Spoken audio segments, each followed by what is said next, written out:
ನನ್ನ ವಿರುದ್ಧ ಮಾತಾಡಿದ ಸ್ಟೇಟ್ಮೆಂಟ್ ಯಾಕಂದ್ರೆ ಇಂದಿನ ಪರಿಸ್ಥಿತಿಯ ವಾತಾವರಣ ಕಂಟಿನ್ಯೂ ಆದರೆ ಬದಲಾವಣೆ ಆಗ್ಬೇಕು. ಈಗ ಇದು ರೈಟ್ ಟೈಮ್ 143 crores 35 crores ಬಂದೀಗ ನೋಡಿ. ಚೈನಾ ನಮ್ಗಿಂತ ಎತ್ಕೊಂಡು ಅದಕ್ಕೆ ನಾವು ಕಾರಣ ಇವು ಕಾರಣ ಅಂತ ಹೇಳಿ ನಾವು ಭಾರತೀಯರು ಬದಲಾವಣೆ ಆಗಬೇಕು.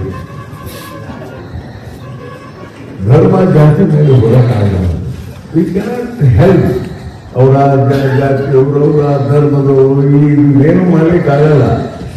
ಎಲ್ಲ ಧರ್ಮ ಜಾತಿನ ಒಪ್ಕೊಂಡಿದ್ವಿ. ಈಗ ಯಾವ ನೀವು ಯಾವುದೋ ನಾಡಗ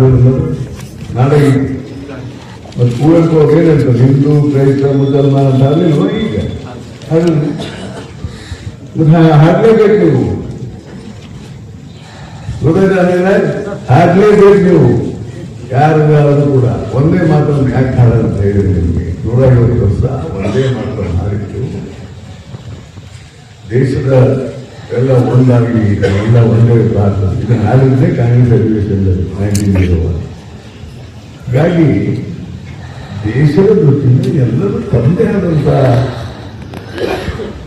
ಕಾಣಿಕೆಗಳನ್ನ ತಮ್ಮದೇ ಆದಂಥ ಹೋರಾಟದ ವಿಚಾರಗಳನ್ನು ಹೇಳಿದ ಅದಕ್ಕೆ ನಾವು ಪಕ್ಷಾತೀತವಾಗಿ ಇವೆಲ್ಲವನ್ನು ಮಾಡಬೇಕು ಅನ್ನೋದಕ್ಕಾಗಿ ಸೂಕ್ಷ್ಮವಾಗಿ ಸಲಹೆಯನ್ನು